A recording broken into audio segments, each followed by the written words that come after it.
We have a lot of hypocrisy around climate policy.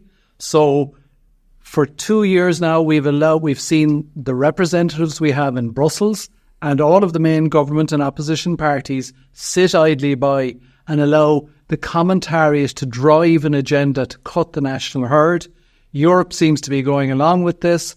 And then they're also trying to negotiate deals with South America to import beef to replace what we should be producing. That's not climate policy. That's carbon leakage, or in layman's terms, that's hypocrisy. The National Council for Curriculum and Assessment were proposing a kind of sustainability module in schools, and this would include all sorts of measures that they would teach school children, including how to effectively be a climate activist, lobbying, and how to, engage in civil disobedience and study the tactics of activists to get the message about climate change out there. Would you have any thoughts on things like that? I have a huge concern about this. There is a small, unrepresentative cabal of academics, some people in the media, telling us how to live, what to think, what to eat, and what to drive. It is not representative of the feelings of people in all of the constituency that I am a candidate in. I am deeply concerned that ideology is being driven into our schools across a whole range of issues, and I don't know where there is a mandate for that. It's the same thing in Brussels. We had a plant protein strategy, which was really about growing more protein crops, a sensible policy in Europe, and suddenly out of nowhere, a paragraph in encouraging the citizens to move to a plant-based diet. We listen too much to misinformation, and misinformation is the word because I've studied this in detail about how red meat should be cut back on. The WHO tried to find a link between red meat and cancer. It wasn't found, but we keep hearing this misinformation being driven out. We had the Eat Lancet report, which was again saying 1 sausage per week is as much as you can have. I have debated this, and it is wrong information. But there's an ideology driving that. There is no mandate for it. But unfortunately, we have our main political parties sitting idly by, acquiescing in this. Leo Varadkar said he was cutting back on meat for the planet and for his health. As a doctor, he knows that's not correct, and there is no evidence either that Ireland cutting back in its national herd will do one thing to reduce global warming. We need facts and information. The emissions out of peatlands were grossly, by a factor of almost 3, overstated. And the nature restoration law, which our government continues to push, was based on completely wrong information. We're not even talking about the science says. There was no science in the first place. In the last number of weeks, the EPA admits what those of us who had been paying attention knew for a long time, that it was ridiculous to re-wet the land that generations of farmers had worked to bring it to its current state based on misinformation. We often get accused of misinformation in the farming community, but the facts are that a lot of the people who are anti our livestock farming business in this country are the people who are peddling misinformation. That has to stop. And a key thing I want to emphasise here is the land is yours, the farmers of Ireland. It's not theirs. And that's a principle that people died for more than 100 years ago. And we need our representatives in the European Parliament to start from that position.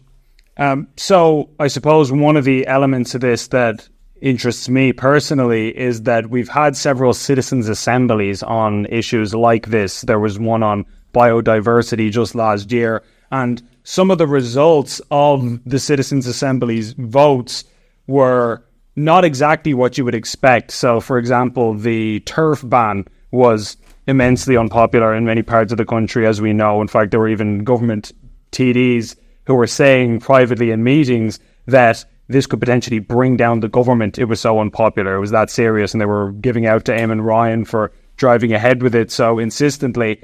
And yet, within the Citizens' Assembly on biodiversity, when they had a vote on should turf be banned, the vast majority of people who were in attendance supported it. So that would, to me, indicate that there might be a disconnect here between how representative a body like the Citizens' Assembly is compared to the sentiment on the ground with the general public. Would you have any particular view on how the government is maybe forming a consensus around some of these issues that they're promoting? So I met a lady while I was canvassing in Roscrea, paying €900 per month for a very substandard accommodation, not able to heat it, dependent on turf. And she's absolutely furious that her main way of heating her home has been taken away from her.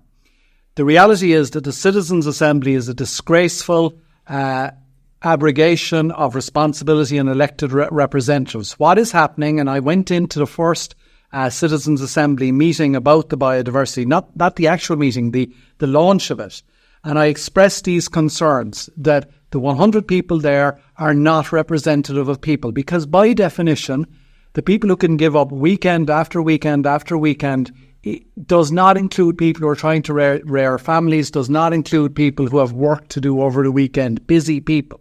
So by definition, it's not representative. What happens is academic after academic is wheeled in to tell them the right way to think. And this is a serious problem now with citizens' assemblies. We as a representative, in my previous job as a representative of farmers who had real insights into biodiversity and agriculture, were allowed one speaker for 1.5 hour, but there was weekend after weekend after weekend of people, academics, sent in to make sure that they had right think coming out of this citizens' assembly. And something as complex as agriculture policy and the relationship with biodiversity has a huge amount of unforeseen side consequences, a huge amount of consequences and economic impact on funding. And it is ludicrous to think that a selection of 100 people, some of whom are motivated by ideology to attend, can make decisions which is driving policy now. That's government, taking the sneaky way around, dealing with the issue by deep engagement with the practitioners on the ground, and the Citizens' Assembly is not fit for purpose. Last question, because you've been very generous with your time. I appreciate it. When it comes to what you've said about how the European Union is driving a lot of these policies which are climate-focused, possibly to the detriment of farmers in some people's view, there are probably some who would say, particularly from the government ranks, that it's not healthy or good to create an adversarial relationship with the European Union. Fine Gael, notably, are obviously very much pro-European to the hilt, and they would argue possibly that a party like yours taking a more Euro-critical stance might cause problems for Ireland when it comes to how we interact with Brussels. Do you think that, first of all, Brussels has been good for Ireland and Irish agriculture and these areas, and is it your intent to try and be more pugilistic, I suppose, with the European Union and how we deal with things? Actually, I did European studies in college 20 years ago. I'm really keen on the European project, but provided that it moves forward in a spirit of deep engagement with the people on the ground. But what's actually happening, and it's not the European Union, it's a number of people in the European Commission who have lost sight of their particular role and now think they're running the show. In particular, I talk about Vice President Timmermans, who laid down the law, and there was nobody in this country to stand up to him. Fine Gael, interestingly, were actually out of tune with the rest of the EPP party when it came to nature restoration law. So don't tell me that Fine Gael were the people on board supporting the European. When it came to it, the Green-led government in this country dictated to our Fine Gael MEPs how they would vote, and they abandoned their colleagues in the European People's Party. So what I fear is that if we continue to have a small, unrepresentative group in the European Commission dictating policy, out of touch with the ordinary people on the ground, we'll actually damage the European project. And I'm the one who's trying to save the European project, because I want it to be based on proper consultation with people, and I want sovereignty to stay with the people where it makes best sense to do it. More local decision making, but where it makes sense to have a common, for example, agricultural policy. That's good. A single European market. Very good idea. But only a good idea if we make sure that our producers are not subject to rules and regulations and then undermined by imports from outside of the European Union. That's about a sensible policy to make sure that the next generation of people, including farmers, are supportive of the European project. And it's actually by electing common sense people like Eddie Punch that you will ensure a reasonably good and optimistic future for the European Union. Because if we stay being dictated to by a limited amount of green ideological fanatics, with our government backing that up, we will damage trust in the European Union.